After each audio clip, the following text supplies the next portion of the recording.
So let me ask you, Mr. KTR, when people fight elections, when they make manifestos, they make promises like we'll make your city into Paris or Amsterdam or London or something.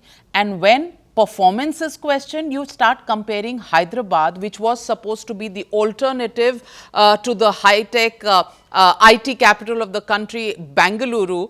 Now you're comparing it to Patna. So I love the real speak of politicians when it comes when it comes to Bangalore elections. was flooded, Bombay was flooded, Chennai was flooded. पर आपको Mumbai तो was Patna flooded. याद आने Every लगा city. आपको तो Mumbai, Patna याद Bangalore, आने लगा Chennai, हैदराबाद, पटना नहीं, सुशील मोदी को वोट में रेस्क्यू किया गया था, इसीलिए याद किया, क्योंकि आप ऐसे बात कर रही हो कि बीजेपी जो रूल स्टेट जो है ये सारे चीजों के अतीत है। सर, तो मैं याद दिलाना चाहता था कि साहब शॉर्ट्स पहन के सुशील मोदी साहब को वोट में रेस्क्यू करना पड़ा, ये याद दिला रहा था। वो केटीआर इमेज अगर आपके पास होगी केटीआर तो साहब, टाइम्स नाउ में एक प्ले चीज कीजिए। बताऊं आपको कि पॉलिटिकल पार्टीज कौन सी किस स्टेट में है, इससे लोगों को उस वक्त तक फर्क नहीं पड़ता जब तक इलेक्शन नहीं आता। जो फर्क पड़ता है वो आम आदमी को इस बात का पड़ता है कि इस आदमी ने मुझे प्रॉमिस किया था कि ये बेटर देन दी अदर्स करेगा, पर करता नहीं है। आपने तो लड़कर स्टेट बनवाया, पहली बार स्टेट में इलेक्शन हुए, आप बनकर आए, आप लोगों को कौन सा प्रॉमिस फुलफिल करके बता रहे हैं? और स्मृति ईरानी ने कहा 75,000 encroachments in Hyderabad, 75,000 encroachments in Hyderabad, which is the capital of your state, जो लड़ झगड़ के कितने देर तक ये negotiations चलते रहे कि ये आंध्रा में रहेगा, तेलंगाना में, and is this the condition of Hyderabad that you are showing to the country? Smriti Irani ji can say whatever she wants, you can say whatever you want. It's a free country. That's the beauty of democracy. But the fact is this, the last 5 years, Mercer has rated Hyderabad as the city with the best quality of living in India, across all cities. Secondly, Swachh Sarvation rankings given by Government of India has rated Hyderabad above Bombay, above Bangalore, above Chennai, above Calcutta, above New Delhi, also given by Government of India. Thirdly, let me point out, I have delivered on many of the promises that I've made to my people. And if you want more details, if you want to have a discussion on that, I'm happy to do it. I'm happy to oblige you. But let me point out one thing. The way it gets portrayed, that only things are only wrong in non-BJP ruled states and everything is hunky-dory in BJP ruled states. That is what my objection is to. Today, Mrs. Irani comes here and talks about 75,000 encroachments. What happens, what happened during Devendra Fadnavis's time when Mumbai was flooded? Where was Mrs. Irani? Where were all these union ministers who are coming for election campaign now? Where were they during Hyderabad, when Hyderabad was in distress? Not a single person shows up.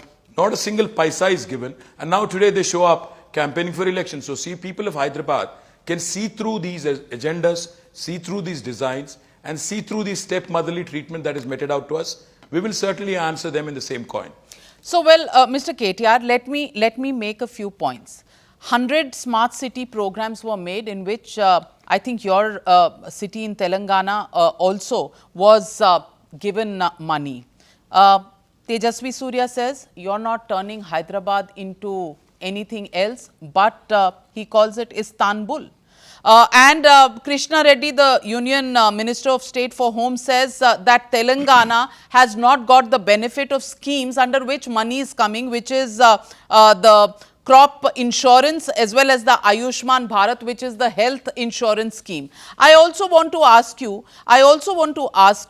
that when these schemes are there and you're saying no money was given for floods, well, 224 crores were given, even though you asked for 1300. So yes, it's less than what you had asked for, but आपको शायद 225 crore loose change लगता है, पर पैसे तो दिए गए. I want to ask you, when you say money is not given in schemes where money is given, why don't you use it? जानकारी होना चाहिए नाविका जी. Okay.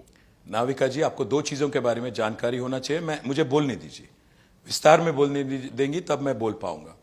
पहली बात मैं आपको ये बताना चाहता हूं कि पिछले 6 सालों में तेलंगाना की जनता ने 4 करोड़ तेलंगाना की जनता ने यूनियन गवर्नमेंट को हमारे टैक्सेस में हमने कंट्रीब्यूट किया 2,72,000 crore, 2,72,000 crores.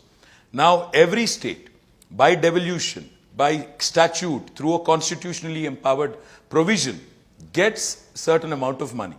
Do you know how much Telangana has got from government of India? 1,40,000 crores. हमने दिया 2,72,000 करोड़, वापस मिला 1,40,000 करोड़. जब लेन देन की बात आती है नाविका जी, तेलंगाना ने इस देश को दिया. मैं इस बात से मैं ये नहीं कह रहा हूं कि मैंने 2,72,000 करोड़ दिया तो मुझे वापस सब कुछ दे दो, मैं ये नहीं कह रहा हूं. बट जब कोई बोलता है कि हमने तेलंगाना को कुछ दिया, 42% goes to the states. मैंने सुनिए There is a formula for every state. 42%. बोलने दीजिए. नाविका जी, बोलने दीजिए. मैं भी चिल्ला सकता हूं, मैं चिल्लाना नहीं चाहता हूं. बोलने दीजिए, क्योंकि जब कोई कहता कि हमने कुछ दिया, मैं कहना चाहता हूं कि अगर किसी ने किसी को दिया तो तेलंगाना ने यूनियन गवर्नमेंट को दिया 1,30,000 करोड़. तो आप ये बात पहले याद रखिए. दूसरी बात मैं कहना चाहता हूं, ये जो यूनियन मिनिस्टर बोलते हैं और जो आप एमपी साहब की बात कर रहे थे, वो भी जो बोलते हैं यहाँ के, मैं उनको याद दिलाना चाहता हूं कि फाइनेंस कमीशन नाम की कोई चीज है. फाइनेंस कमीशन ने NDRF, national disaster response fund करके एक प्रोविजन रखा है जिसके तहत हर स्टेट को पैसा मिलता है, एसडीआरएफ करके. उसमें तेलंगाना के लिए कोई एडिशनली नहीं दिया. यहां पे अगर बाढ़ भी नहीं आता तब भी हमें वो 200 करोड़ जो आप कह रहे थी वो तब भी मिलता. हम बस यही कह रहे हैं, जो फाइनेंस कमीशन से मंजूर है, जो हमें as it is by default मिलना चाहिए, उसको देके ऐसा बताना कि हमने दे दिया कुछ एडिशनली, ये सरासर गलत है. मैं फिर से कहना चाहता हूं, आज तेलंगाना से 1 रुपया दिल्ली जाता है, वापस आता है आधा रुपया. तो किसने किसको दिया, ये बात आप ध्यान से सोच लो.